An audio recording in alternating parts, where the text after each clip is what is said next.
Hello, I'm Joel Dupree, Administrator of Heritage Christian Academy. Thank you for tuning in. This afternoon, we're going to go over a few things that we would typically do on our PTF, but due to the tropical storm, we are doing it virtual tonight and also sending the same information home via email. Tomorrow was supposed to be our first day of school, but because of the tropical storm, we're pushing the start of school back to Monday. Tomorrow there will be a floating open house from 9 o'clock in the morning to 3 o'clock in the afternoon for a chance you to stop by, meet your teachers, drop off your school supplies, and pick up notes and things from the teachers. So we're excited about that. Just disappointed things didn't work out the way that they should, but please stop by tomorrow so that you can meet the staff and see the classrooms. Just to give you some few things we normally like to talk about in person, but since we're not able to do that, I'm going to go over these things with us now. Like I said, Monday school starts at 8 o'clock.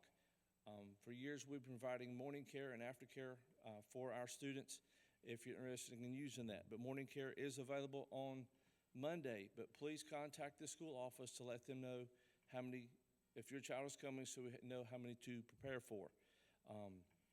Aftercare is from 3 o'clock until 5:30. Both services cost the same. They are $4 an hour, billed on quarter hour or every 15 minutes. So please let us know if you're planning on using these services on Monday.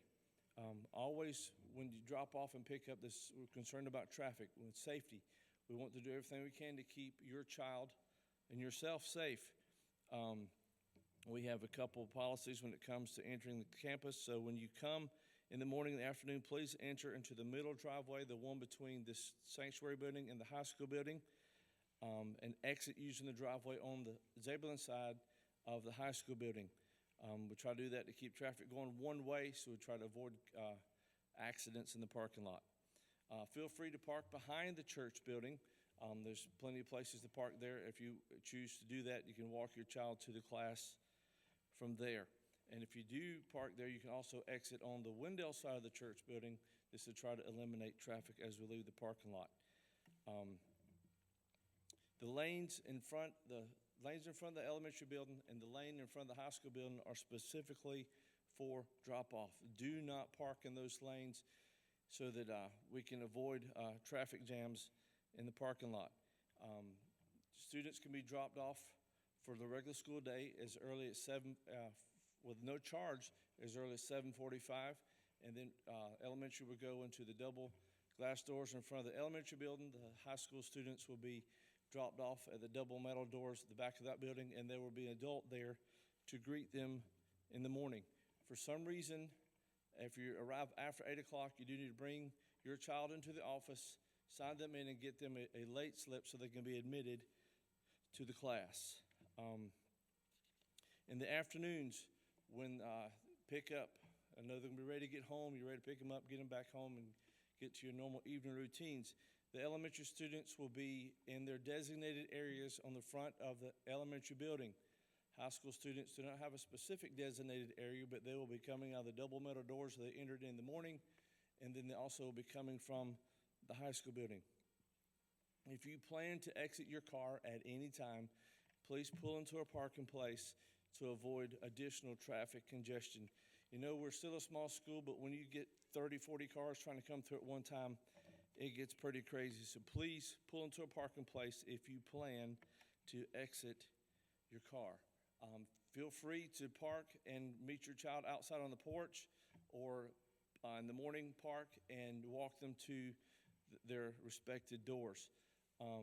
Typically, we do not allow parents in the building for drop-off. The only exception is for kindergartners on their first day, so we encourage you to be here by 7:45 so that you can be here and be leaving the building at 8 o'clock. So kindergartners and parents are the only ones allowed to enter the building on Monday during the school day. As our next thing we're going to talk about is our tuition and fees. Tuition is due on the 1st and late on the 5th, unless you've made payments in the school office to make a different payment date. We will work with people as much as we possibly can, but if you do not make your payment by the 5th day after the date you've made, the 1st of the month, there will be a $15 late fee. One thing that's always vital in any business, especially in a school, is communication. Communication from the office will typically come by email. We used to be able to send out blast text through Praxi, but this summer Praxi discontinued that service, so we're using email. Also, we're going to try to utilize YouTube, which you should be watching this on now, our Facebook page, and X, formerly known as Twitter. YouTube, just search Heritage Christian Academy, Zebulon, North Carolina. Facebook is HCA Zebulon NC, and Twitter is @HCA_Patriots. So please bookmark and add us, like, subscribe to those pages so you will also try to get as much information to you quickly as possible. Our teachers use the Remind app, so when they will need your cell phone number, so we could text you that information, or you could sign up for it so we can text you back and forth without getting into actual private cell phone numbers. Gives you immediate access to your teacher. Like for some reason your child is late or running late or they're sick, you can text the teacher through Remind to let them know that what the situation is, or if there's work that needs to be sent home. It's an easy way of communication, so please utilize the Remind app that we use here at school. It makes it much easier, and you miss out on fewer things.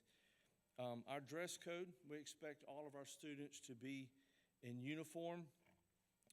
If there's issues with the uniform or extenuating circumstances, please stop by the office and talk to Mrs. Anderson. If she can't help you, I will be glad to assist in that situation. Always our concern is making sure the uniforms are correct. The girls' skirts and dresses are long enough. The boys and the girls and boys' shorts for PE and stuff are long enough.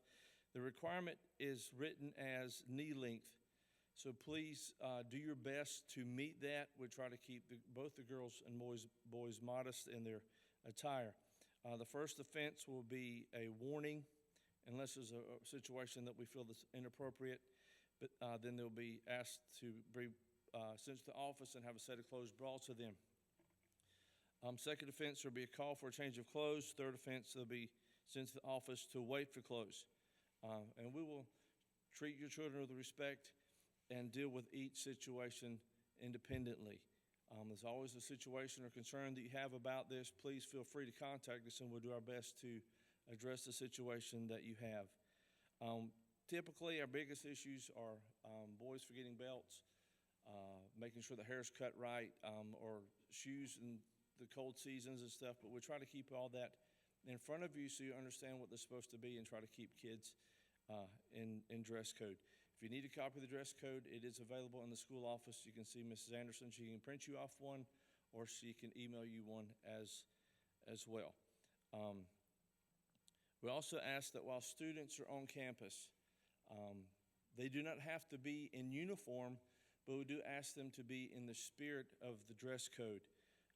For events on campus, where they're on campus doing work and things, we ask that their clothing be to the standard of our dress code. Like I said, it does not have to be uniform, but it does need to be into the standard that we have here set for our guidelines for children and students' clothes.